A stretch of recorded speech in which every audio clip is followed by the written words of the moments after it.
সম্মানিত দর্শক মণ্ডলী, আসসালামু আলাইকুম। লোগো ডিজাইন টিউটোরিয়ালে আপনাদের স্বাগত জানাচ্ছি। আজকে টিউটোরিয়ালের 33তম ক্লাস শুরু হচ্ছে। এই ক্লাস আমরা দেখব আমরা কি করে শিট লোগো বানাতে পারি। শিট লোগোগুলো আমরা সিকিউরিটির ক্ষেত্রে ব্যবহার করতে পারি।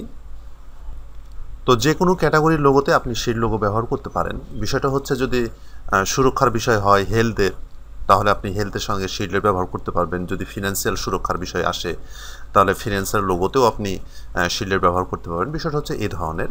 এরপরও অন্যান্য যে সব ক্যাটাগরির লোগো হয় সেগুলোতেও আপনার শিল্ড লোগো ব্যবহার করতে পারেন।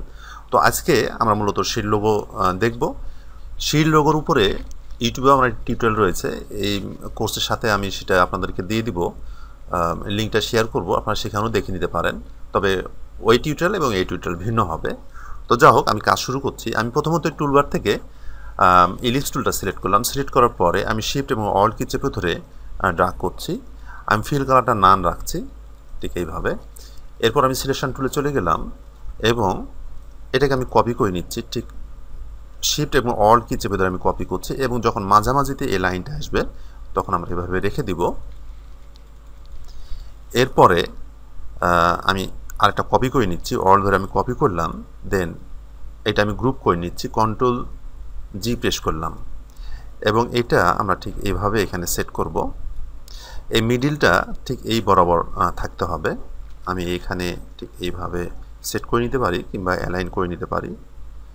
তো ঠিক এরপরে আমি এটা কপি করে রেখে দিচ্ছি। এখান থেকে আমাদের আরও কিছু ডিজাইন হবে, সেটা নিয়েও আমরা একটু ধারণা নিব। দেন আমরা সামনের দিকে আগায় যাব আর কি। আমি এটা আরেকটা কপি করছি। এখান থেকে আমি আরেকটা কপি করলাম। কপি করার পরে এটা আমি ঠিক এর যে মিডিল, এটা আমি ঠিক এখানে দেখেন শিল্ডের একটা শেপ তৈরি হয়েছে। এর ঠিক মাঝখানে আমি এটা রাখবো। এই মিডিলটা ঠিক এই মিডিলে রাখার চেষ্টা করব।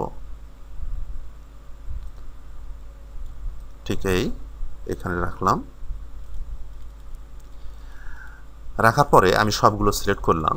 সিলেক্ট করার পরে আমি টুলবার থেকে শেপ বিল্ডার টুলটা সিলেক্ট করছি। সিলেক্ট করার পরে বাইরের এই অংশগুলো আমি ডিলিট করে ফেলছি। আমি ডিলিট করে ফেললাম। দেন অল কি আমি ছেড়ে দিলাম। আমি এখান থেকে এইভাবে ড্র্যাগ করছি, ঠিক এইভাবে। এরপর এখান থেকে আমি একটা কালার অ্যাপ্লাই করলাম। আমি ব্ল্যাক কালার অ্যাপ্লাই করছি এখানে। তো আসলে আমি শিট লোগো বানাতে যাচ্ছিলাম। বানাতে গিয়ে এই সাইন স্যাম্পলটা হয় বলে আমি এটাও বানাই আপনাদের দেখালাম। এখন আমরা যদি কালার অ্যাপ্লাই করি তাহলে এটা ভালো হবে। আমি গ্রেডিয়েন্ট কালার ব্যবহার করি। এখানে ব্লু কালার দিচ্ছি এবং এই সাইডও ব্লু দিচ্ছি, কিন্তু একটা ব্লু আমরা ডার্ক করে নিব। এটা আমি ডার্ক করে নিচ্ছি বা এটা ডার্ক করে নিচ্ছি। আমি এখানে ক্লিক করলাম। দেন এখান থেকে আমি ডার্ক করে নিব।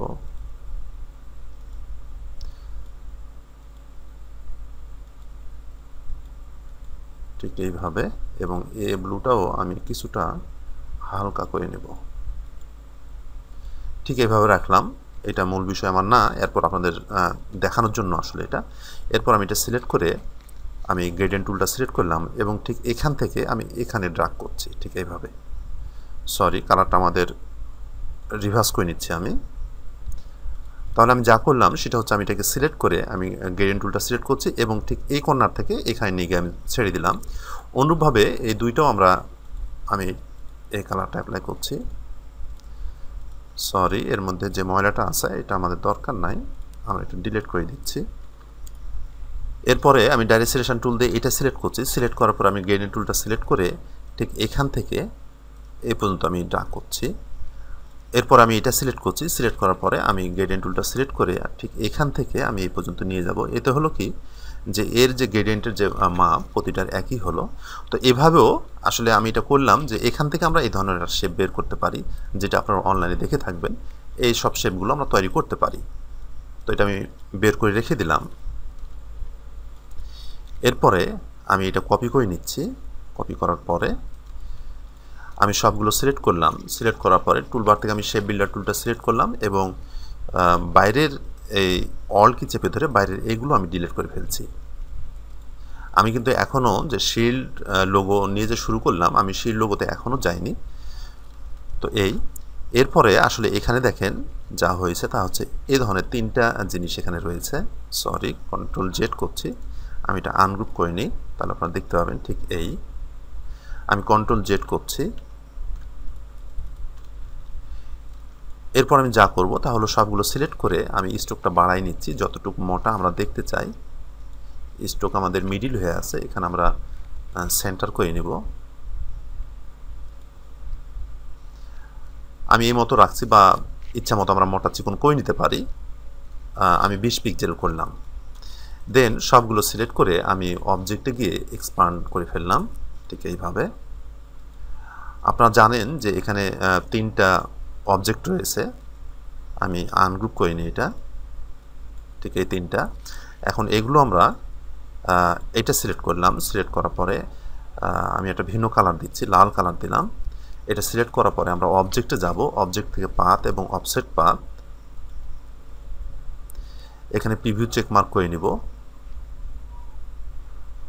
দেন আমি 7 পিটি করলাম বা 8 পিটি করলাম, দেন ওকে করলাম। এবং এখানে এভাবে আমি ডাইরেক্ট সিলেকশন টুল দিয়ে বা সিলেকশন টুল দিয়েও সিলেক্ট করা যেতে পারে।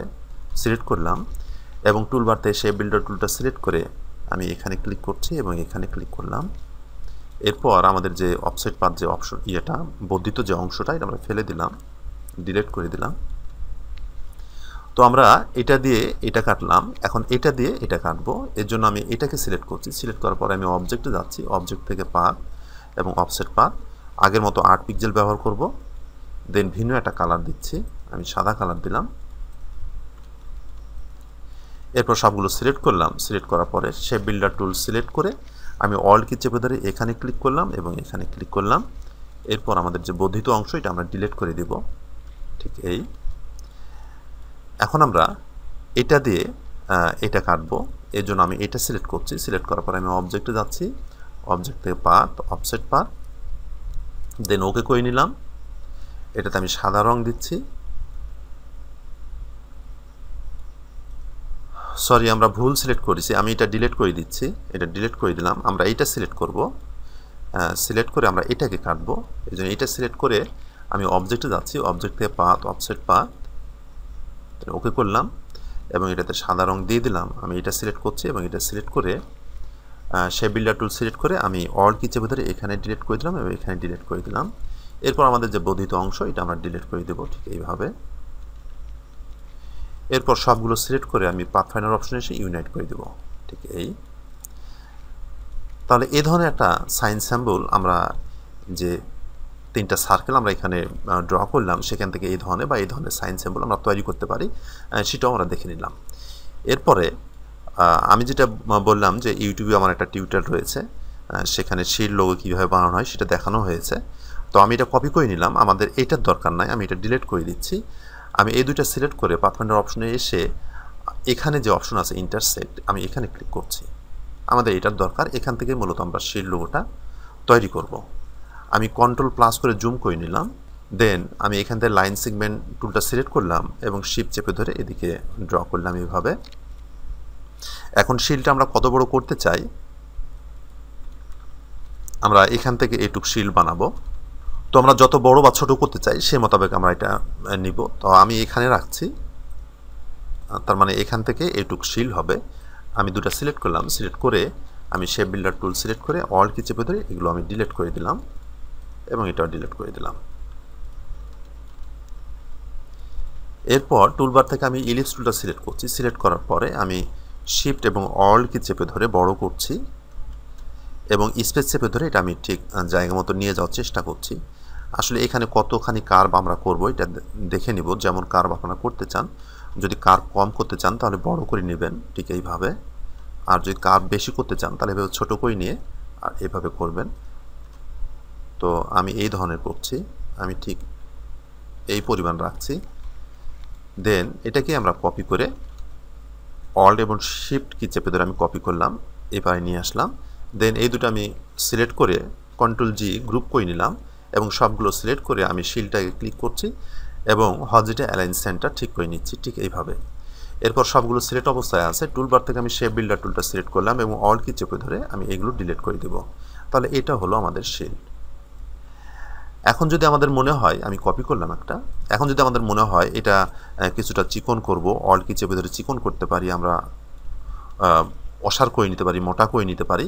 তো আমি কিছুই করছি না, আমি এটাই রেখে দিলাম এবং কালারটা আমি ফিলে নিয়ে আসছি এবং এখান থেকে হালকা গ্রে কালার দিচ্ছি, আর একটু গাঢ় দিলাম, এই কালারটা আমি দিলাম। এটা সিলেক্ট থাকা অবস্থায় আমি অবজেক্টে যাচ্ছি, অবজেক্ট থেকে পাথ এবং অফসেট পাথ, এখানে এসে আমি প্রিভিউ চেক মার্ক করে নিচ্ছি এবং এখানে মাইনাস ভ্যালু করব। আমি এখানে 6 পিক্সেল মাইনাস করছি, দেন ওকে করলাম এবং এটাতে আমি সাদা কালার দিচ্ছি। এরপরে আবার অবজেক্টে গেলাম, অবজেক্ট থেকে পাথ এবং অফসেট পাথ আগের মতোই। এখন আমরা মাইনাস ভ্যালু করব, কিন্তু 6 পিক্সেল না, আমরা এখানে 3 পিক্সেল মাইনাস করলাম, দেন ওকে করলাম এবং এটাতে একটা আমি ভিন্ন কালার দিচ্ছি। সেটা আমি এই কালারটা দিতে পারি, তবে এখানে সলিড কালার আমি দিব। কাজে এখান থেকে আমি সলিড, আমি এই কালারটা দিচ্ছি, ডার্ক কালারটা দিয়ে দিলাম। আমি আরও ডার্ক করব, ঠিক এই। এরপর এটা সিলেক্ট অবস্থায় আছে, আমি অবজেক্টে যাচ্ছি, অবজেক্ট থেকে পাথ এবং অফসেট পাথ, এখানে এসে আমি আবার মাইনাস ভ্যালু করলাম এবং একটু বেশি করে দিলাম, 4 পিক্সেল করলাম, দেন ওকে করলাম। এখন এতে আমরা গ্রেডিয়েন্ট কালার দিব, আমি এখান থেকে গ্রেডিয়েন্ট কালারটা অ্যাপ্লাই করলাম। দেন আমি যেটা চাই সেটা হলো যে নিচে যে ডার্ক ব্লুটা আছে,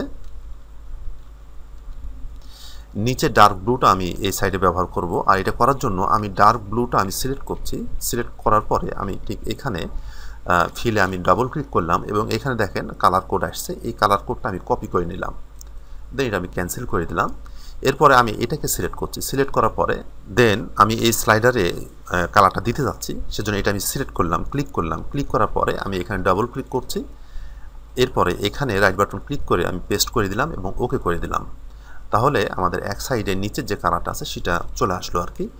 এরপরে গ্রেডিয়েন্ট টুল সিলেক্ট করে আমি ঠিক অ্যাঙ্গেলটা ঠিক করে নেব এভাবে।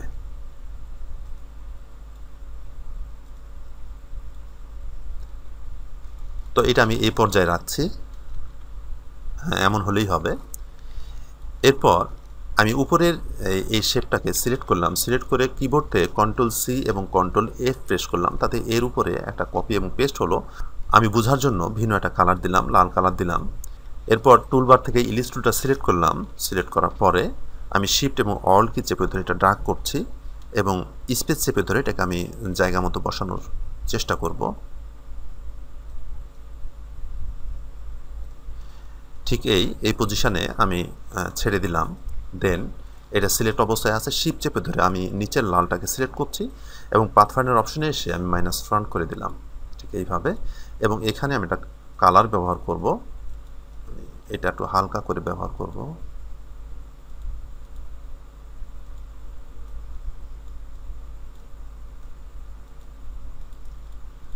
ঠিক এই ধরনের কালার আমি রাখছি, আরও হালকা করা যেতে পারে, তো যা হোক আমি এই ধরনের রাখছি।